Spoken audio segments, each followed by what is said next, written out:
चमचा बन के रहोगे, चमचागिरी करोगे तो नहीं बोल सकते।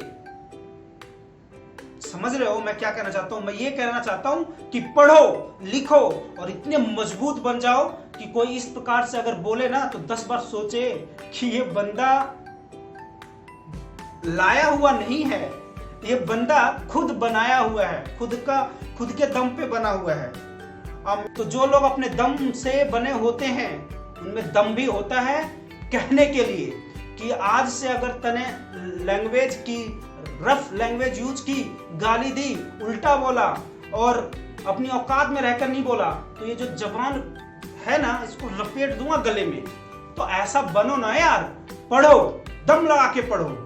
आपके मम्मी पापा आप पे इतना इन्वेस्ट करते हैं, इसीलिए तो करते हैं कि आप एक दमदार इंसान बनो। आपके मम्मी पापा को कहने की जरूरत ना पड़े कि साहब मेरा बेटा पढ़ लिया है, इसको मतलब नौकरी पर रख लीजिए। काहे को कहेंगे भाई? क्यों कहेंगे आपके मम्मी पापा? आप पे बस वो इन्वेस्ट कर सकते हैं, पैसा खर्च कर सकते हैं। दमदार आपको बनना पड़ेगा और दमदार बनने के लिए क्या करना पड़ेगा? मेहनत करनी पड़ेगी। ये जो नींद सुबह सुबह वाली जो होती है बहुत प्यारी लगती है, इसको त्यागना पड़ेगा।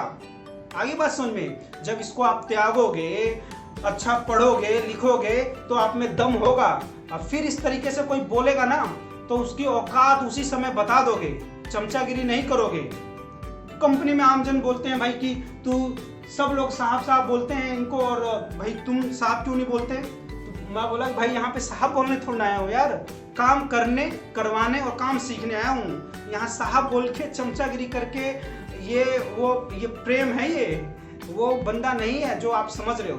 तो कहने का मतलब दम होना चाहिए, दम अच्छे काम के लिए होना चाहिए। मैं जैसे कि आप मेहनत करके ठेला चला के कमा के खा रहे हैं वो ज्यादा अच्छा है एज कंपेयर टू चमचा, मतलब कुत्ता बन के खाना, किसी के तलवे चाट कर, किसी की जी हजूरी करके।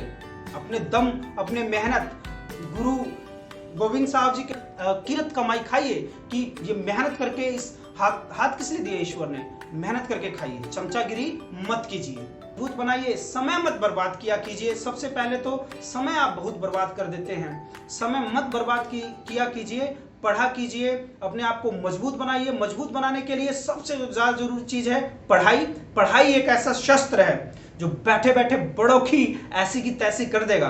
तो आप अच्छा पढ़िए। दूसरी चीज, अपनी कम्युनिकेशन स्किल्स सुधारिए। आप कहीं पे भी जाएंगे इस कम्युनिकेशन स्किल्स की बहुत ज्यादा जरूरी होगी। और दमदार बनिए, प्यारे बच्चा बन के रहेंगे तो जब तक बॉस है तब तक तो आपने काम कर लिया। अब बॉस चेंज हो गया तब सारे कंपनी में तो आप बदनाम हो रहे कि सबसे बड़ा तेलू है ये, सबसे बड़ा हरामखोर, सबसे बड़ा चमचाखोर।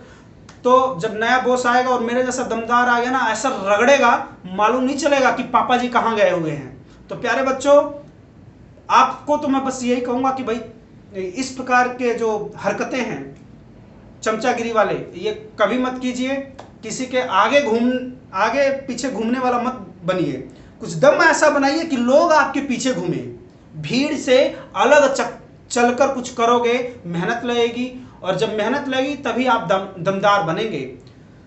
आप उसी तरीके से काम करेंगे जो बाकी के लोग करते हैं तो आप बाकी के लोगों में काउंट किए जाएंगे। आप बाकी लोगों से थोड़ा सा हटकर, थोड़ा से उठकर काम कीजिए, तभी आप बाकी लोगों से अलग दिखेंगे। आगे बात समझ में? कहा भी जाता है कि सूरज जैसा चमकने के लिए सूरज जैसा जलना पड़ेगा, सिफारिश ना करना पड़े।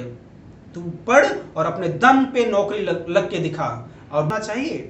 तो प्यारे बच्चों, बस इसी के साथ अपने वाणी को विराम दूंगा और यही कहूंगा, सारी बात तो मैंने कही दी है, चमचों के प्रकार भी बता दिए हैं।